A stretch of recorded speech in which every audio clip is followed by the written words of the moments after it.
여러분, 운동도 열심히 하고 식단도 잘 지키면서 그래도 나는 건강한 편이야 라고 생각해 본 적 있으신가요?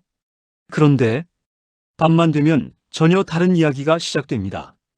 오늘은 밤마다 소변 때문에 깨는 60세 남성 태형님, 그리고 낮에도 밤에도 화장실을 달고 사는 환옥님의 이야기를 통해 왜 이런 일이 생기는지, 그리고 어떻게 조금씩 나아질 수 있는지 쉽게 풀어드리려고 합니다. 첫 번째 이야기입니다. 운동도 식단도 완벽한데 밤마다 두세 번 깨요. 첫 번째 주인공은 헬스클럽에서 만난 올해 60세 몸짱 태형님입니다. 한 손으로 팔굽혀펴기도 하고 아침에는 신선한 채소와 단백질로 식사를 챙기고 라면과 가공식품 그리고 배달음식은 거의 안 먹습니다. 커피나 탄산 대신 물을 골라 마시는 분이죠. 그래서 물은 집에서만 약 1.8리터, 헬스장에서 1.2리터, 하루에 3리터 정도를 마시고 있었습니다. 겉으로 보면 와, 정말 건강관리 잘하신다 고 싶은 생활입니다. 그런데 태형님에게는 남모를 고민이 있었습니다. 요즘 들어 밤에 2번, 3번씩 깨는 것이 다반사. 이유는 소변 때문입니다. 처음엔 물을 많이 먹어서 그런가 보다 하고 넘겼지만 한 번 깨던 것이 2번, 2번이 3번으로 늘어나자 슬슬 걱정이 되기 시작했다고 합니다. 자정 넘어서 마지막 물 한 컵을 마시고 잠이 들면 2시간도 안 돼서 소변이 마려워 눈을 뜹니다. 하룻밤 사이 2~3번 화장실을 왔다 갔다 하게 되죠. 한 번 깨고 나면 다시 잠들기까지 30분은 뒤척이게 됩니다. 2번 깨면 수면이 1시간은 깨지고 3번 깨면 1시간 반은 망가지는 거잖아요. 삶의 질이 확 떨어진 것 같다고 생각하게 되었습니다. 게다가 화장실에 가도 소변이 시원하게 나오지 않는 느낌. 예전엔 쭉 쏟아지는 느낌이었는데 지금은 그냥 졸졸 흘러내리는 것 같다고 합니다. 결국 태형님은 용기를 내서 비뇨의학과를 찾게 됩니다. 두 번째 이야기입니다. 전립선 때문일까? 검사해보니 야간뇨. 의사는 전립선 초음파, 소변 줄기를 보는 요속 검사, 그리고 중요한 배뇨일지와 배뇨 기록을 함께 확인했습니다. 전립선 비대증이 심하면 요도가 눌려서 소변 줄기가 가늘어지고 볼 때 시간이 오래 걸리고 잔뇨감이 생길 수 있습니다. 하지만 태형님은 전립선이 엄청나게 큰 상태는 아니었습니다. 오히려 눈에 띄는 건 밤에 나오는 소변량이었습니다. 3일 동안 기록해보니 하루 총 소변 약 2000cc 중 1000cc, 절반이 밤에 나오는 상황이었습니다. 이걸 야간뇨, 그 중에서도 야간 단뇨라고 부릅니다. 정상이라면 밤에는 항이뇨 호르몬이 나와 소변이 덜 만들어져야 하는데 나이가 들면서 콩팥 기능과 농축 기능이 떨어지면서 밤에도 낮만큼 소변을 만들어내는 겁니다. 그래서 잠은 깊이 못 자고 몸은 계속 피곤한 상태가 되는 거죠. 세 번째 이야기입니다. 1시간에 한 번씩 꼭 가야 편해요. 이번엔 50대 후반 여성분인 환옥님의 이야기입니다.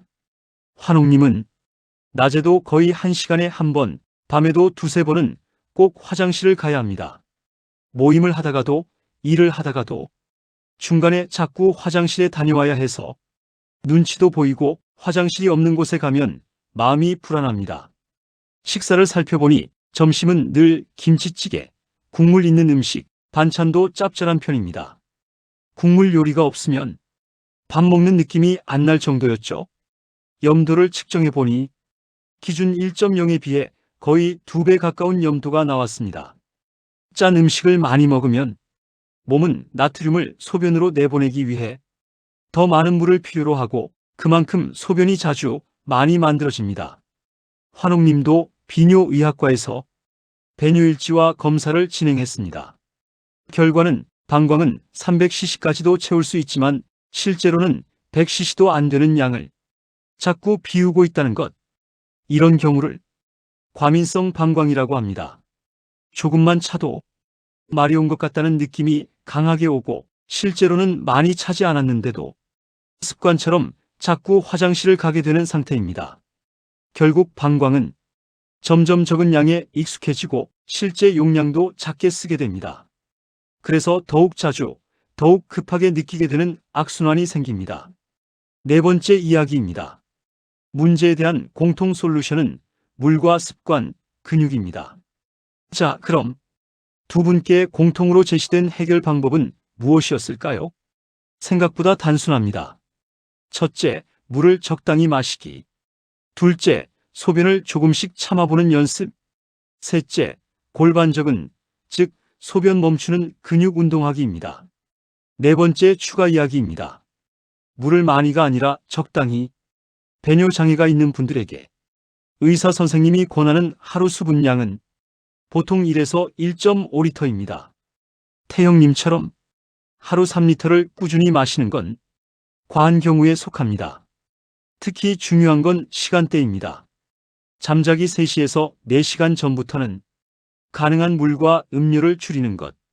입이 마르면 꿀꺽꿀꺽 마시지 말고 헹구듯 입만 적셨다가 뱉기를 하셔야 하며, 그래도 너무 마르면 무설탕 껌이나 사탕으로 입마름 줄이기.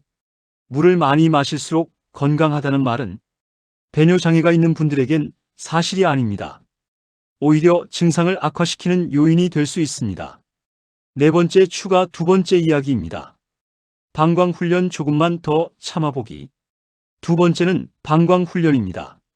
처음부터 오래 참으라는 뜻이 아니라 지금 가는 시간보다 1분, 2분만 더 참아보는 것부터 시작하는 겁니다. 조금씩 간격을 늘려서 한 번에 보는 소변이 250cc에서 300cc, 종이컵 한 컵 이상이 되도록 만드는 게 목표입니다. 너무 자주 가면 방광이 작게 쓰는 것에 익숙해지고, 반대로 너무 오래 참아 700cc에서 800cc씩 한 번에 보는 것도 좋지 않습니다. 방광이 과하게 늘어났다 다시 줄어들면서 근육이 두꺼워지고 방광 노화가 빨라질 수 있기 때문입니다. 가장 중요한 건 조금씩 꾸준히입니다. 네 번째 이야기의 세 번째 추가 이야기입니다. 골반 적은 운동은 소변을 멈추게 하는 근육입니다. 세 번째는 골반 적은 운동입니다. 골반 적은은 방광, 자궁, 직장, 전립선 등을 아래에서 받쳐주는 근육입니다. 가장 쉽게 느끼는 방법은 이렇습니다. 소변을 보다 말고 딱 멈출 때, 그때 사용하는 근육이 바로 골반 적은입니다. 이 감각을 기억해 두고 평소에 이 근육에 힘을 줬다 풀어주는 연습을 하는 겁니다. 서서, 앉아서, 누워서 하루에 10번씩 3세트 정도 반복하면 좋습니다. 처음엔 어렵고 잘 안 느껴지지만 2주 정도만 꾸준히 하면 아, 여기 힘이 들어가는구나 하는 감각이 점점 살아납니다. 다섯 번째 이야기입니다. 2주 후 우리 몸이 보내오는 신호. 이렇게 수분 섭취량을 줄이고 밤에는 물을 자제하고 방광 훈련과 골반 적은 운동을 2주간 실천한 결과는 어땠을까요? 태영님은 밤에 2번 가던 화장실이 한 번으로 줄었고, 어떤 날은 한 번도 안 깨고 자는 날도 생겼습니다. 환옥님은 하루 13번 가던 화장실이 이제는 5번 정도로 줄었습니다. 한 번에 보는 양도 예전보다 2배 이상 늘었고 화장실에 대한 불안도 훨씬 줄었습니다. 의사는 말합니다. 약도 도움을 주지만 사실 변화의 70%는 본인 스스로 만든 겁니다. 여섯 번째 이야기로 마무리하겠습니다. 나이 탓만은 아닙니다. 여러분, 밤마다 화장실 때문에 깨고 낮에도 화장실이 늘 머릿속을 떠나지 않는다면 나이 들어서 어쩔 수 없다 하고 넘기지 마세요. 물을 조금만 적게, 조금만 일찍 끊고 소변을 조금만 더 참아보고 골반 적은을 조금만 더 단단하게 만들어주면 우리 몸은 생각보다 금방 그리고 분명하게 변화를 보여줍니다. 오늘 들으신 내용이 여러분의 밤잠을 지키는 작은 첫걸음이 되길 바랍니다. 건강나침반 6090이었습니다. 이 영상이 유익하셨다면 좋아요와 구독 그리고 알림 설정을 꼭 눌러주시면 감사하겠습니다.